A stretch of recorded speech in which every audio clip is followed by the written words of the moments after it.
Fair news চেনেলৰ সমূহ অসম ৰাজ্যৰ ছাত্ৰ ছাত্ৰীসকলক মই এটা শুভেচ্ছা বাৰ্তা দিব ওলাইছোঁ।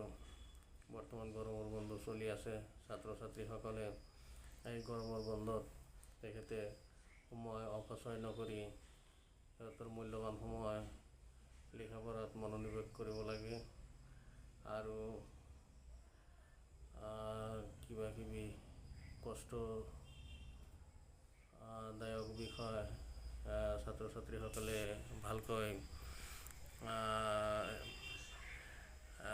শিক্ষকৰ দ্বাৰাই বা টিউশ্যন মাষ্টাৰৰ দ্বাৰাই বা সিহঁতৰ ঘৰত যদি কোনোবাই পঢ়াব পাৰে জ্যেষ্ঠজনৰ দ্বাৰাই সিহঁতে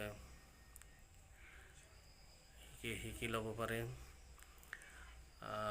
ইতিমধ্যে গৰমৰ বন্ধ শেষ হোৱাৰ পিনেই 1 আগষ্টৰ পৰা আকৌ স্কুল আৰম্ভ হ'ব।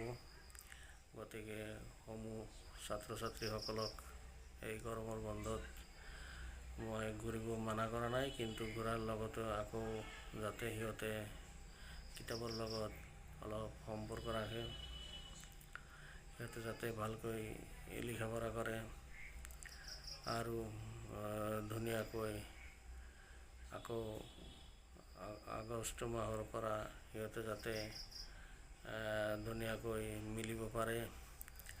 মই কোৱাৰ উদ্দেশ্য হৈছে সিহঁতে লিখা পঢ়াৰ বস্তু একবাৰে পাহৰি যাব নালাগে। গতিকে সমূহ ছাত্ৰ ছাত্ৰীসকলক বিশেষকৈ হায়াৰ ক্লাছৰ ছাত্ৰ ছাত্ৰী 8, 9, 10 বা হায়াৰ ছেকেণ্ডেৰী সিহঁতে ভালকৈ মনোনিৱেশ কৰিব লাগে নিজৰ অধ্যয়নত।